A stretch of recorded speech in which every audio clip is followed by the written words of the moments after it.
ibigay mo naman sa akin ng pagkakataon na ito na ako naman ang may hihingin.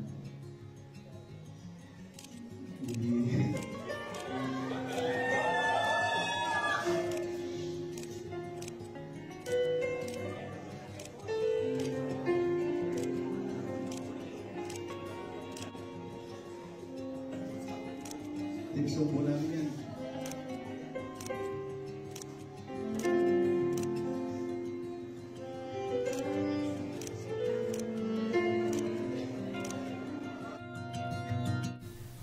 Engaged na nga itong si Jana Rojas at itong si EJ Falcon.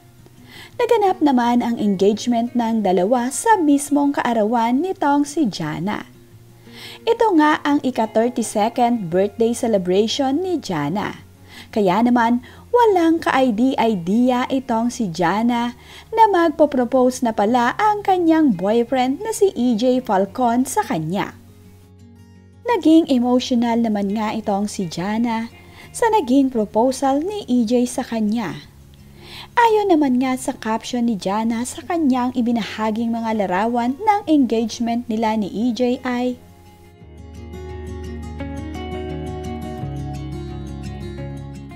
"In God's perfect timing. I have had 32nd birthday in my lifetime.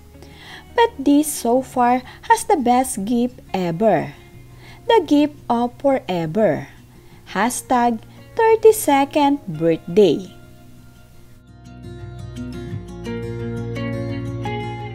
Narito naman ang mensahe ni EJ Falcon para sa kanyang fiancé na si Jana. "If I ask, would you say yes? Together, we are the very best. I know that I am truly blessed. Every day, I love you. Excited and looking forward sa next chapter ng buhay natin together, baby. Mahal na mahal kita. Happy birthday, my future wife."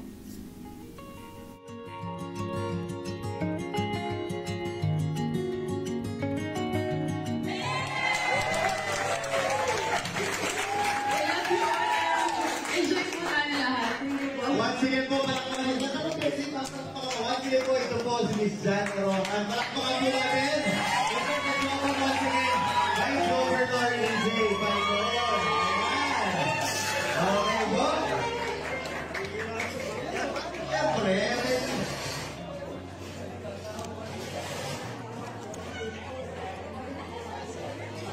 Bawas ilaw, bawas ilaw.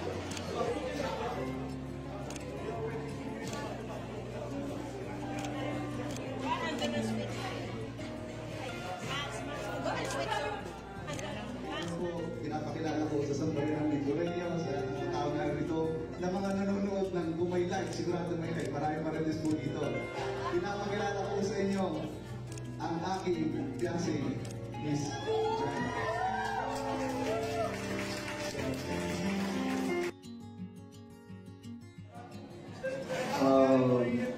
Ang dami ko sinabi.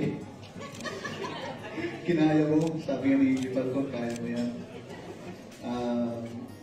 Yun po, alam niyo lahat na sinabi ni Jana ay galing po yun sa puso. Opo. Kami po ay, sa hindi mga nakakala, kami po ni Jana bago naging kami, naging magkaibigan po kami. Pero po, matagal bago namin sinabi sa mga kaibigan namin na kami na.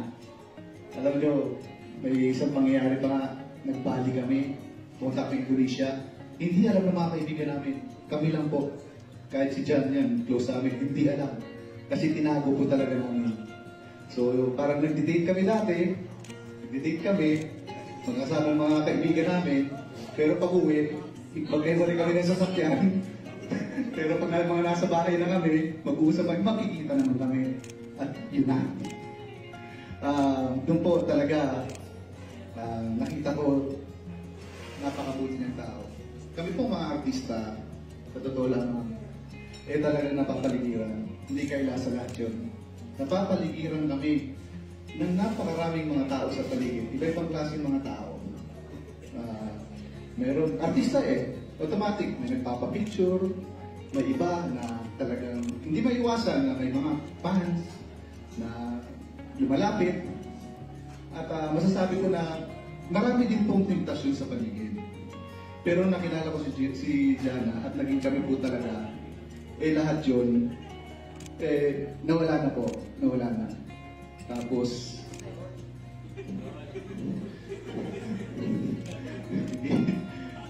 yun po, at napatunayan ko talaga sa loob ng 6 na taon, talagang pinakita niya sa akin yung totoong pagmamahal. Pinakita niya sa akin lahat ng suporta. Tinanggap niya ako kung ano yung mga kakulangan ko. Tinanggap niya ako ng buong buo. Itong papasok ko sa politika po, sa totoo lamang, talagang napakahirap para sa kanya. Kasi nung ako'y artista, sabi niya sa akin, parang nag-uusap kami, hindi may iwasan niya na pinag-uusapan namin ng buhay, yung future. Pero dahil ang priority ko ng mga panahon na yon ay career ko sa showbiz. Tapos, pumasok ko sa politika, siyempre, hindi naman maiiwasan na maisip naman niya na bagong chapter ng buhay ko, bagong career.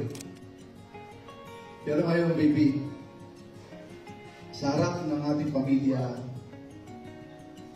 mo, mga magulang mo, mga magulang ko, at siyempre, Governor Pons, kuya ko, atiya sa ate mo, ating mga pamilya dito, sa Tito Nestor, Tita Nora, at sa lahat po ng mga kaibigan na narito, gusto mo sabihin kung gaano kita kamahal.